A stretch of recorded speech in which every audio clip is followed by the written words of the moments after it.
Good morning, invertebrate zoology class. I hope you're doing well today. What I want to do today is talk about more about the phylum Bryozoa. That's the group of animals that I really delve into quite a bit in terms of research. And I'm going to tell you a little bit about some of that research today on a group of animals in the class Stenolaemata. Okay, so we've talked about Bryozoans, the phylum. We've talked about the class Phylactolaemata, the freshwater bryozoans. We've talked a bit about the class Gymnolaemata, which are the vast majority of living bryozoans today, the marine species, but it turns out there's another group of marine bryozoans here in the class Stenolaemata, and these individual zooids in the stenolemates tend to be tubular, almost like an organ pipe with a round opening or aperture that lacks a little trapdoor or a operculum.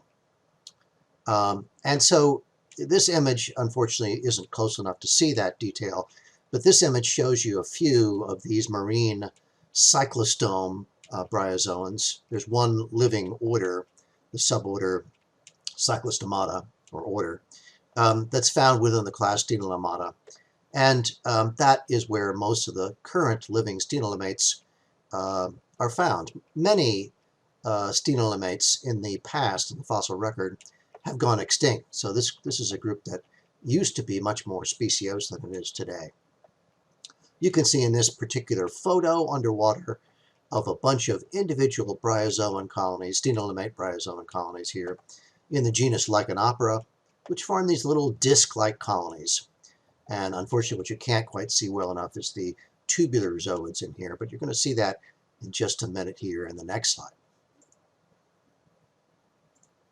So in this slide, what we're seeing here is a different species in the genus Chrysia of a tubular stenolemate bryozoan. And in this case, the tubes are very short and they're jutting up just a tiny little bit here.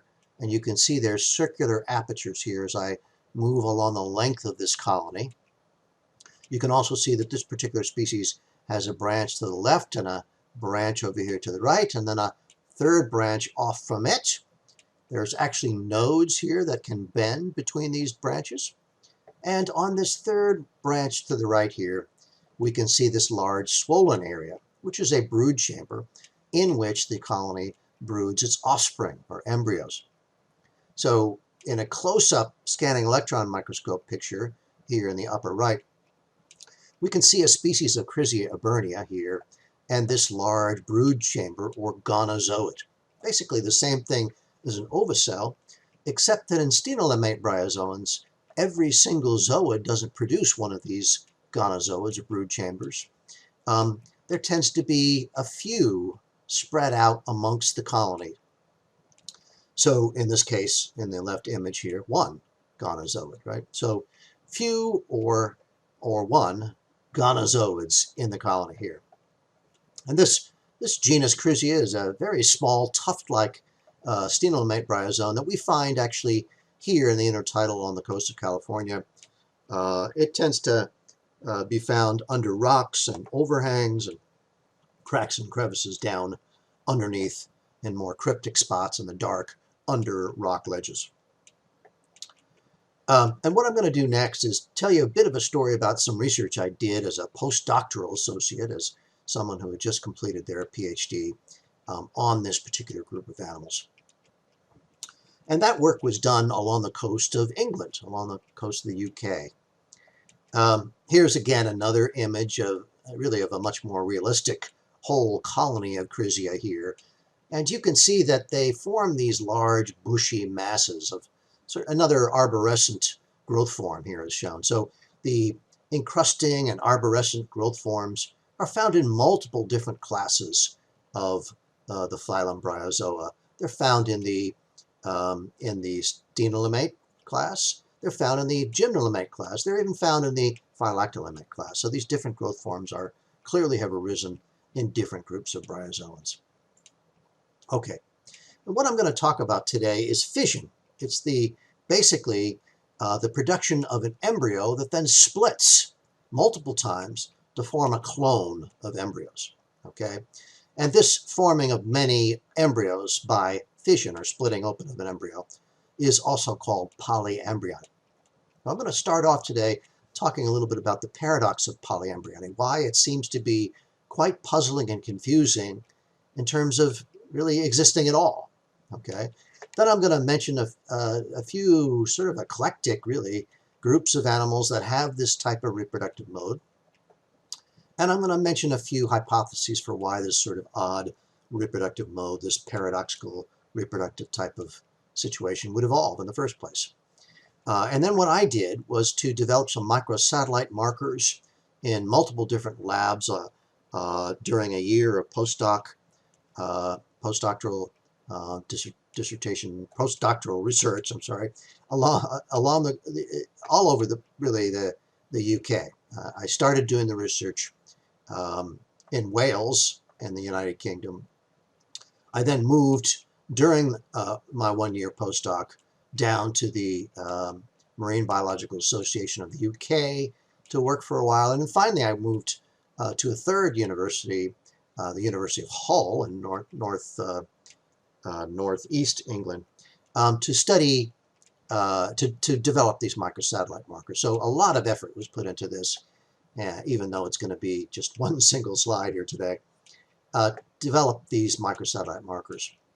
And then I was able to confirm that, in fact, these bryozoans reproduced by polyembryony, and I was able to reject one of the hypotheses about why it might evolve. And that hypothesis basically is that if sperm are very rare, sperm are very limited, then you produce lots of different eggs and sort of have lots of targets for sperm, so that that one egg that gets fertilized, or few eggs that get fertilized, then can be copied or split via fission, and that way you can produce more of them. I'll get back into that in just a minute. Finally, I'm going to end today by talking a little bit about some species of cyclostome bryozoans here along the coast of California, and why they might be good candidates for digging further into this whole issue of polyembryony. Okay, let's start by talking then about the paradox of polyembryony. Okay, what animals do when they reproduce polyembryony is they form an egg, and that, of course, is done by meiosis. And then a sperm fertilizes that egg, which we call syngamy. Okay, and this all should sound normal to you. And so sexual reproduction occurs naturally in a more or less normal fashion. But then they take that single embryo, this should say embryo here, and they split it by a fission and basically copy it a few to thousands of times, right? And this is puzzling. Why is it puzzling? Well, because you lose the advantage of sexual reproduction. The advantage of sex is thought to be that every offspring has a different and unique combination of genes, and therefore the parent will maximize the potential that more of the offspring are going to survive in the environment, especially if that environment is changing in terms of its temperature or other environmental parameters, by producing a whole bunch of different genotypes, some of which might be good for that future environment, right? But this is not doing that. This is copying the same genotype, the same offspring genotype, many, many times, right? So it seems to really lose the advantage of sexual reproduction, okay? On the other hand, it also loses the advantage of asexual reproduction. Let me explain that. Most animals, like, for example, sea anemones, will have the mother copy herself. Maybe a sea anemone, for example, will split by longitudinal fission and divide in two, like our local anemones, Anthoplura elegantissima, do. And the mother's genotype, well, has essentially been proven to succeed on that spot in the rock. And so now, by splitting, the exact same maternal genotype is copied pretty much in the same spot there on the rock. So that makes sense, right? But this doesn't, right? Why? Because we're taking a new combination of genes in one of the offspring, and we're copying that many times, right? We don't know if that offspring genotype is successful, right? So we're not copying the successful genotype of the mother. We're copying the unknown, in terms of success, genotype of the offspring. right? So this is similar to going into a store and saying, hey, I'd like a lottery ticket, please. And by the way, would you give me 50 copies of that lottery ticket? It doesn't seem to make a whole lot of sense. So this is the paradox of polyembryony, as described by George Williams in one of his books in 1975. Why would any animal want to do this? Why would you want to go to the store and ask for one lottery ticket with a unique lottery number and then say, gee, could you give me 50 copies of that? Doesn't seem to make a whole lot of sense. Okay, nevertheless, there are a bunch of animals that reproduce in this fashion.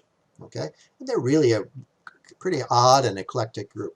Okay, one of those groups here is the Stenolaemata bryozoans here in Figure 5. So these bryozoans are these tubular zooids. You can see that a little bit better in this drawing here, which have a common brood chamber, or a few common brood chambers, in which the embryo itself, the primary embryo, is going to split and divide many times to produce numerous secondary embryos that are then released and swim off into the water and then land somewhere and settle, metamorphose, and form a new colony, right?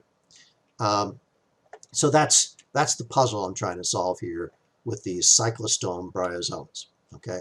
Now it turns out that armadillos also reproduce in this way, and I challenge all of you, especially those of you in mammalogy, either having had taken mammalogy before or perhaps you're taking it right now, to answer this question: why would armadillos do this? What apparently happens in an armadillo species is that inside the womb, a individual embryo will divide, and then eventually multiple placentae, I guess here, will run off to each one of these individual armadillos, right? Each of which is genetically identical, and not only that, but different species of armadillos seem to produce different copy numbers of offspring. So they might produce 4 genetically identical offspring, such as shown here. Another species apparently produces 6. So why? Why on earth are they copying their offspring? And as you'll see in a couple minutes here, one of the arguments is that there's only really one spot in the womb for that embryo to implant. So the only way, sort of a constraint argument, the only way for an armadillo to produce more than one offspring is to clone it, is to copy it, is to divide it. Okay, that's the argument. I don't really buy it myself, but that's the argument. Okay, last but not least, certainly, the parasitoid wasps. It turns out that there's at least 4 separate families of parasitoid wasps that reproduce by polyembryony. And in this group, it actually seems to make a fair bit of sense. Let me describe this. A mother wasp will fly along and look for a host to inject her embryo into.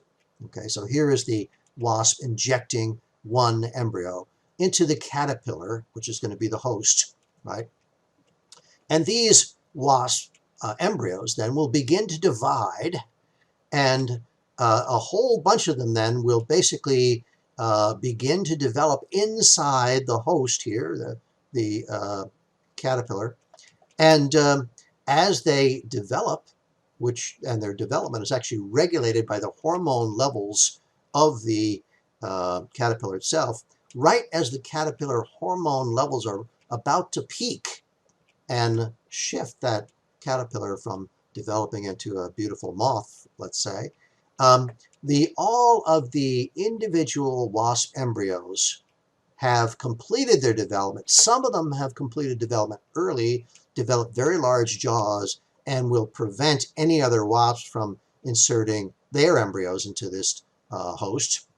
And the rest of them then time their development right to the peak of the hormone levels of that caterpillar, at which point they eat their way out, dominating the host, right, consuming it, and then fly off. And so this seems to be, in some ways, a beautiful adaptation in these parasitoid wasps to conquer the host, but conquer it in such a way that only one embryo is necessary here, inserted by the female wasp, and then that divides many times to conquer the host, to prevent other parasitoid wasps from gaining any nutrients from that host, and to dominate the host resources. Okay, I'll put it that way. All right, so what kinds of hypotheses can we come up for the evolution of polyembryony? And of course, as I just described it in these different types of animals, it might be that there's different explanations for different groups of animals, right? Well, just to list a few of these here. The first one is phylogenetic constraint, and this has really been posited for armadillos by a guy named Galbraith in 1985. The idea, again, is that there's a major constraint here.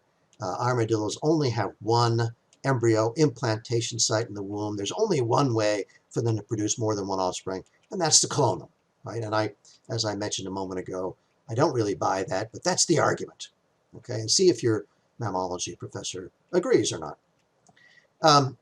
The other argument, which I have put forward in a couple of papers, is that the offspring might be better able to determine the clutch size than the mother.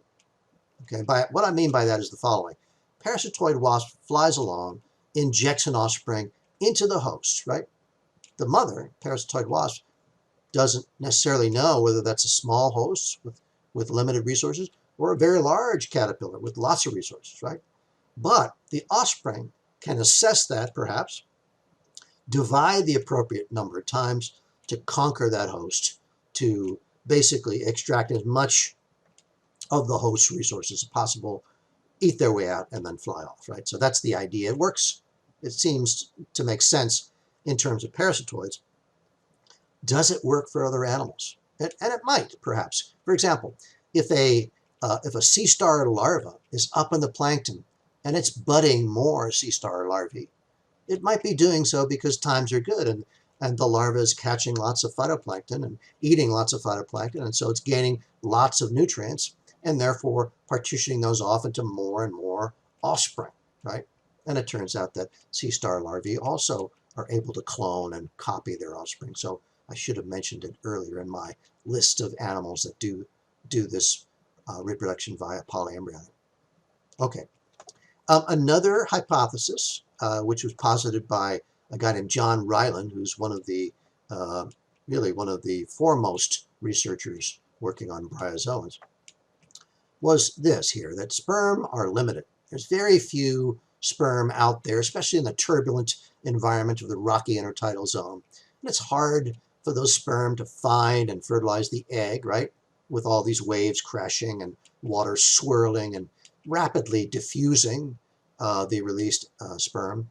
So the idea here is that a bryozoan colony would have each zooid produce an egg, producing lots of targets for the sperm, and then, especially if sperm are limiting, then just those few individual, maybe one individual egg that's fertilized, the only way, again, to produce more offspring is to copy them, right? So you're limited by sperm, you're limited by fertilizations, therefore you're limited in the number of sexual offspring you can normally produce, and hence you reproduce by polyembryony. That's the argument.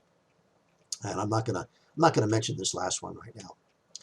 So those are the arguments, and I want to move on to microsatellite markers, which are a technique, a really nice technique for investigating different animals, and especially their reproduction.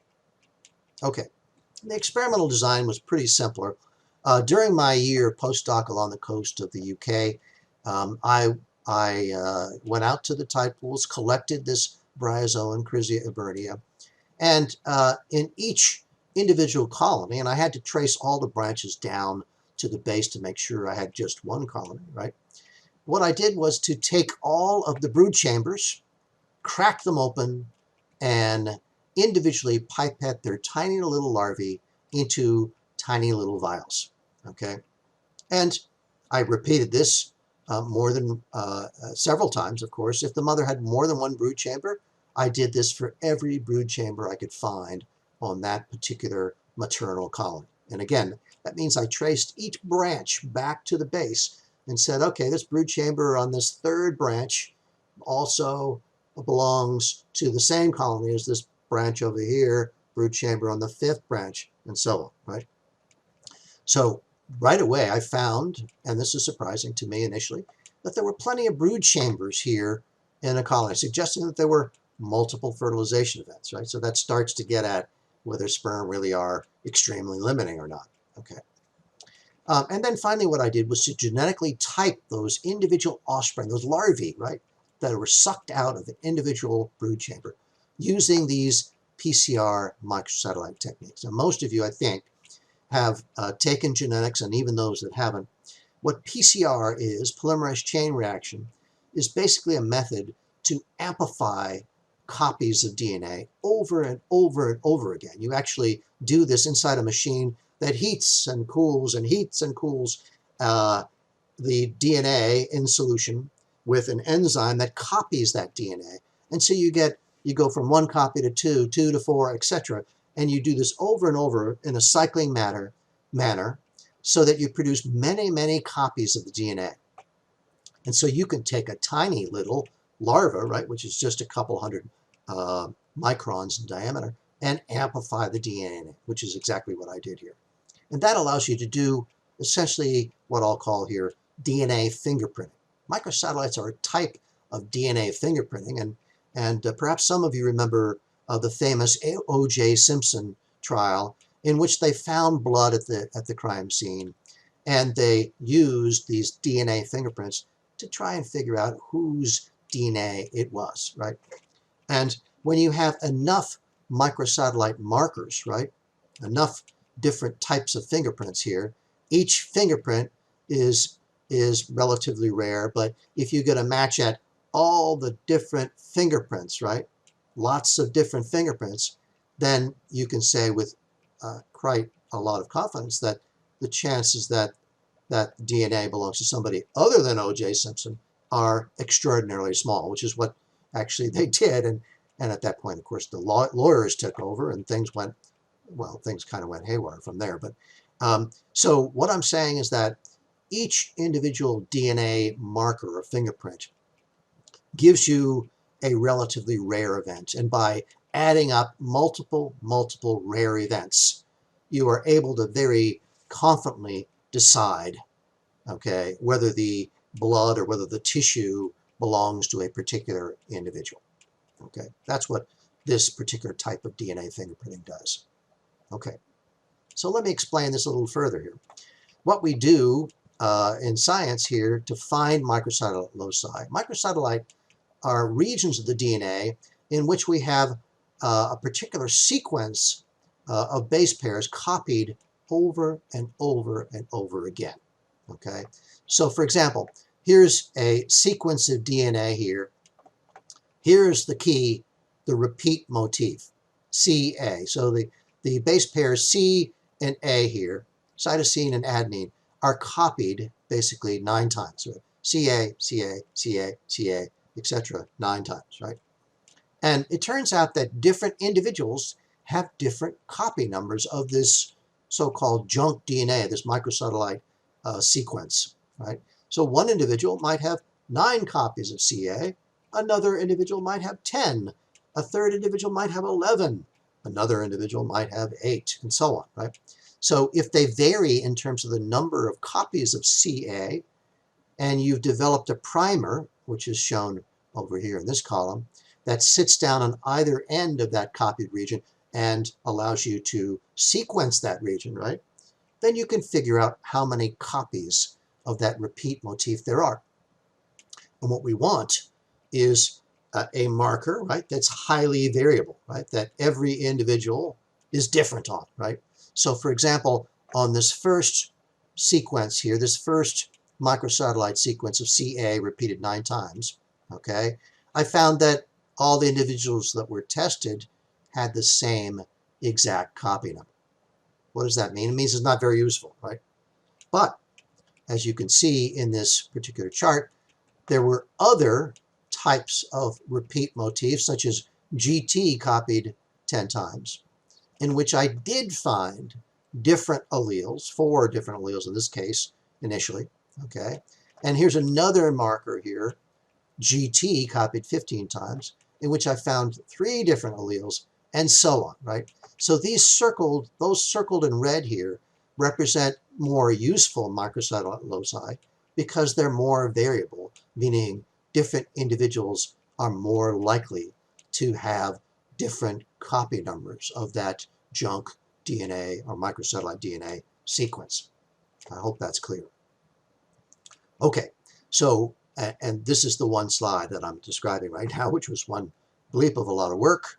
Took pretty much the entire year of my postdoc in the UK, at which point I had to leave. I had run out of money and run out of support, and luckily my collaborators carried the project forward and were able to finish it with me.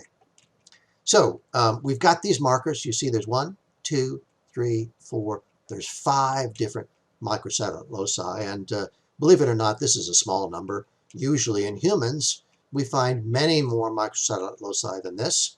We find that they're much more variable than this, and so that then becomes much better evidence, right, for pointing a finger at somebody and saying, yeah, O.J. Simpson, that is your blood at the crime scene, right? Okay. Right. So next, what happened with these bryozoans? Are they copying their offspring? In fact, because maybe they're not, right? That'd be the easiest way to explain polyembryony, is to say, well, it's not polyembryony. So let me delve into that next. Okay. In this chart, again, you see lots of effort. One single page, one slide. Imagine we've got a colony, and I'm going to give that colony a unique 2-letter name here. So this is a colony, I'm going to call her BA. That's the maternal colony, right? And by maternal, I mean that on that colony, there are gonozoids, or brood chambers. And in those brood chambers, right, are these cloned or copied offspring, or at least we think they're copied, right? So we crack open the brood chamber, and in mother BA, what we have is 3 brood chambers, BA1, BA2, and BA3. We crack them open, and in BA1, there are 6 larvae. In chamber BA2, there are 6, and chamber BA3, there are 5, right? And now we're going to take each and every single one of these, and we're going to look at these 5 microsatellite loci. Here's the first loci here called CD4b. Here's the next CD5. Third is CD6. The fourth is CD7-1. And the fifth is CD17-3. Anyway, you don't have to memorize those names. Obviously, that's complicated. We've got 5 loci. And you'll notice that there's, in bold here, there's 2 numbers representing the genotype of the mother, right? She has 2 copies of each one of these alleles, right? In the first locus here, she has 149 and 159, okay? That's the copy number, right, for her at that one genetic locus, right? And for each gene, of course, we have 2 copies of that gene, one from mom, one from dad. So she's got, mother BA has 149, 159. We're certainly expecting, right, that every offspring in every one of her brood chambers has one of those 2 alleles, either 149 or 159, okay? And you'll look in this chart and you'll see, in fact, that that is true. Now, if we look amongst the offspring here, the 6 typed, what did all 6 of them have for a genotype? Well, in this case here in brood chamber 1, BA1, all of them had genotype 149, 149. Okay, what does that mean? Well, they're all genetically identical. That's so far as suggesting they're polyembryonic, right? And also it means that they all have one of her loci, 149. The other one had to have come from the father, right? And so a father with locus 149 at that, allele 149 at that locus, that must have been the father, okay? So they're identical. It's hard to tell whether there's a unique father, right? And we keep doing this over and over again, right? So we keep looking at every single locus. If you look in this chart, there's only one row, right, for each brood chamber. And that, there's a good reason for that. Every one of these 6 larvae had exactly the same genotype at this locus, this locus, this locus, this locus, and this locus. In other words, they really were copied, right? We have 6 copies, and of those 6 larvae that are all genetically identical, they're absolutely identical at the first, second, third, fourth, and 5th locus. That's why we can collapse this into one row, okay? Now, in the next brood chamber, right, and the same mother, she has another brood chamber. We're going to type 6 of those offspring, and we're going to look at those loci. And let's just take for a moment a look at the second locus here. And you'll notice that for the second brood chamber, all the offspring have the particular genotype, 182, 188, right? Now the mother has allele 182, so the 182 allele had to have come from the mother, but the mother does not have allele 188, right? She just has 2 copies of 182. So the 188 allele must have come from the father, right? And what we can do is we can look throughout this whole data set and ask the following questions. Do we find alleles from the paternal source, right, from the father? Do we find different father alleles in different brood chambers? If we do, that suggests that multiple fathers are fertilizing the eggs of one mother, and that multiple fathers are fertilizing different colonies. And that suggests, of course, that if there's multiple cases of different fathers fertilizing the offspring, then how limited could those sperm be, right? They don't seem that limited. So what I'm going to do next is click here to put a red line underneath those unique loci here, right?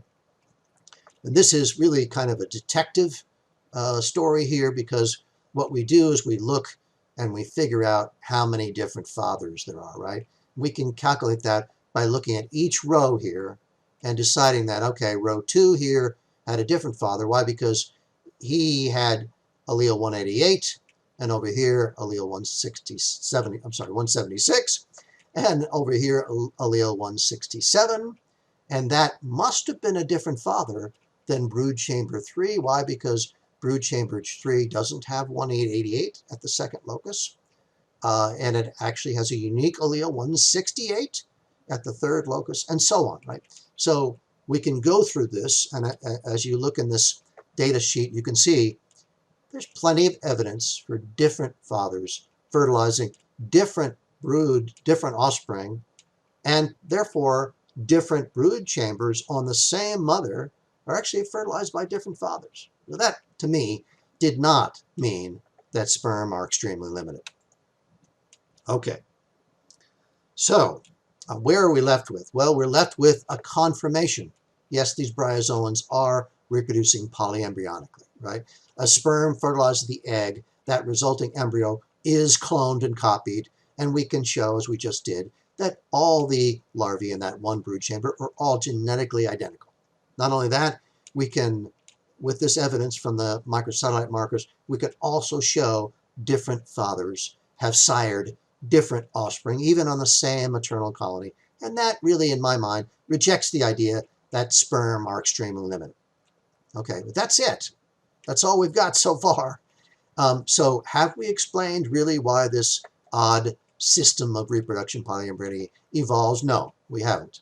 That's the way research goes, step by painstaking step. So what I want to finish off today is talking a little bit about California species of cyclostome bryozoans. It turns out here on the California coast, we have multiple species of tubular Stenolaemata bryozoans or cyclostome bryozoans. One of them is called Diaparesia californica. It forms these big, almost coral-like heads, and they're chock-a-block full of all kinds of interesting invertebrates. So they're clearly important habitats for other animals to live in. And here, if we take a look at a single branch, you can see rows of tubular zooids here. Okay, and this would be an excellent species to investigate in the same way and start to further try and understand why or if these species also reproduce by polyembryony. And by the way, several research papers have now suggested that all species in the class Stenolaemata reproduce by polyembryony. So that's quite unique and odd for that group. Here's another species. This one is even closer to home here. Heteroptera pacifica forms these bright yellow coral-like colonies that you can find right here in Trinidad Bay. That would be a good one to investigate. Here's a third species here found in the rocky intertidal near us, which is much like Chrysia, right? In this particular case, it's the species Philochrysia franciscana. And again, we could look at brood chambers, we could crack them open, we could do exactly the same type of research that I've just shown you. not only to see whether or not they reproduce polyembryonically, but we can go further than that. We can begin to ask the question, well, how many of those copied larvae are landing in the environment? And if most of the rocky intertidal is made up of just copies of one or two bryozoans, maybe this copying makes sense. Maybe copied offspring do just as well, or better perhaps, than unique, genetically distinct offspring, right?